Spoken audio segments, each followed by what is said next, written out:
Friends, today I tell you Srimad Bhagavad Gita Yatharo Bhumika. So listening carefully and comment.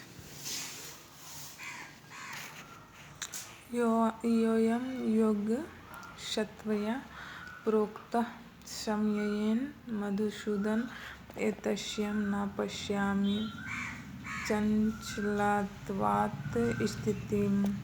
स्थिराम्।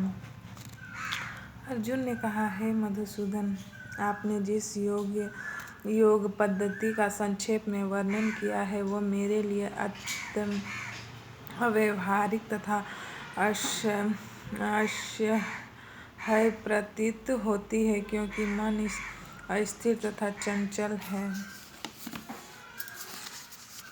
लेकिन भगवान कहते हैं,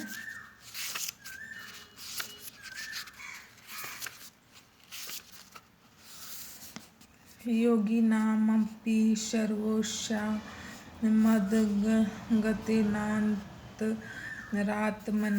श्रद्धावान् भजते यो मां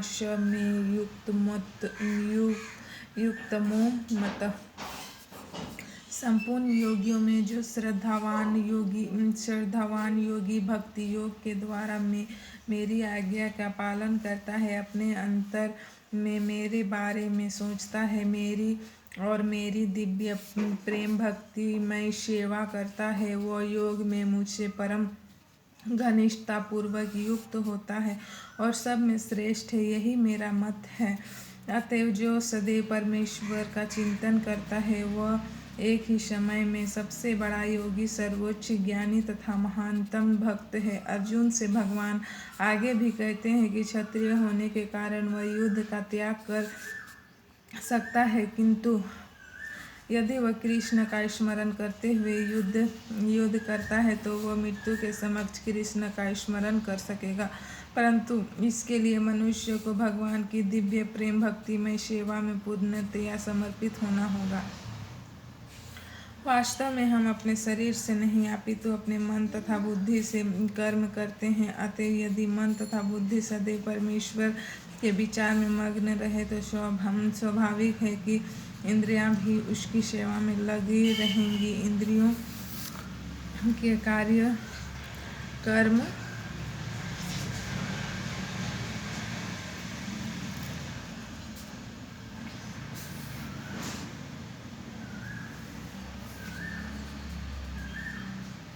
कम से कम बाहर से तो वे ही रहते हैं, लेकिन चेतना बदल जाती है। भगवद गीता हमें सिखाती है कि किस प्रकार मन तथा बुद्धि को भगवान के विचार में लीन रखा जाए। ऐसी तल्लीनता से मनुष्य भगवत धाम को जाता है। यदि मन कृष्ण की सेवा में लग जाता है तो सारी इंद्रियां स्वतः उनकी सेवा में लग जाती हैं। यह कला है और यही भगवद गीता का रहस्य भी है कि श्री कृष्ण के विचार में पूरी तरह मग्न रहा जाए।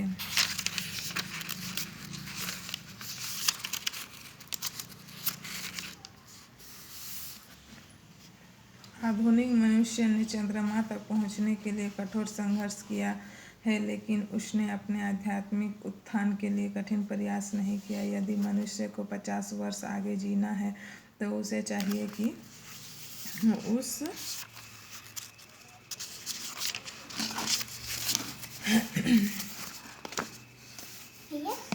उस थोड़े समय को भगवान का स्मरण करने के अभ्यास में लगाएं। यह अभ्यास भक्ति योग है। श्रवण कीर्तन, विष्णु स्मरणम, पादसेवनम, अर्चनम, वंदनम, दास्यम, सख्यमात्मनिवेदनम।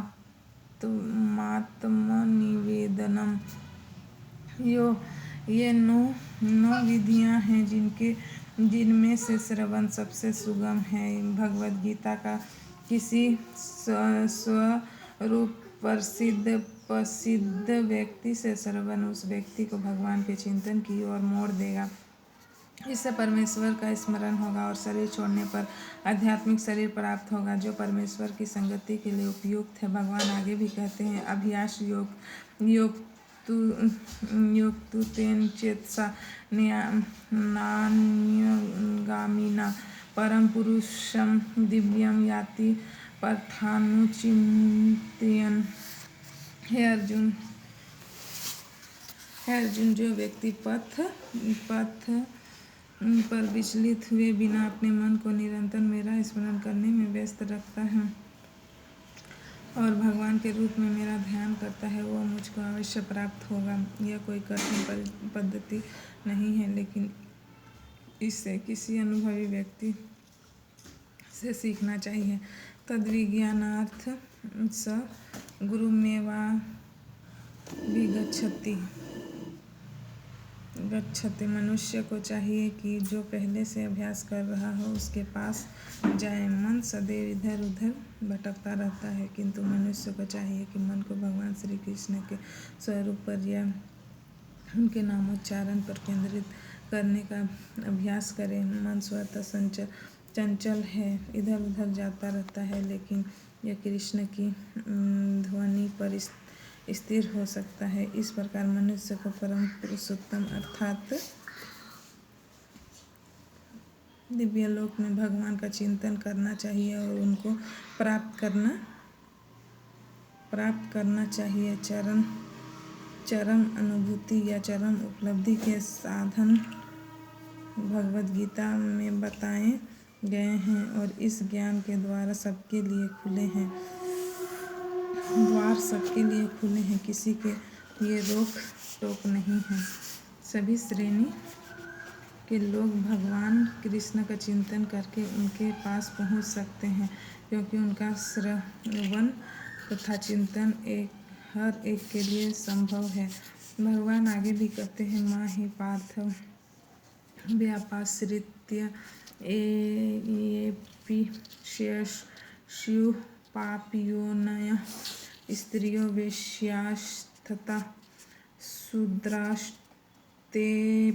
यान्ति परां गतिं किं पुनर्ब्रह्मणां पुण्या भक्तः राजर्षयस्तथा अनित्यं सुखं लोकमिमं प्राप्य भजस्व माम्। इस तरह भगवान कहते हैं कि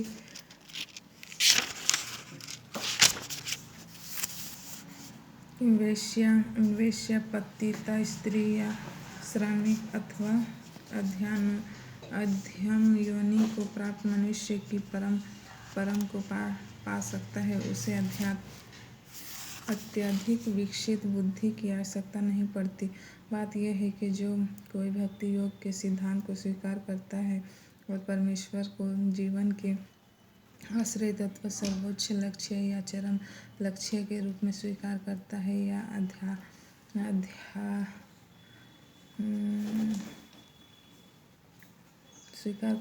वो आध्यात्मिक आकाश में भगवान तक पहुंचा सकता है। यदि कोई भगवद गीता में बताए गए सिद्धांतों को ग्रहण करता है तो वो अपना जीवन पूर्ण बना सकता है और जीवन की सारी समस्याओं का अस्थायी हल पाता है। यही पूरा भगवद गीता का सार है। So I hope guys you listening carefully and So thanks for watching. Thank you so much. Bye.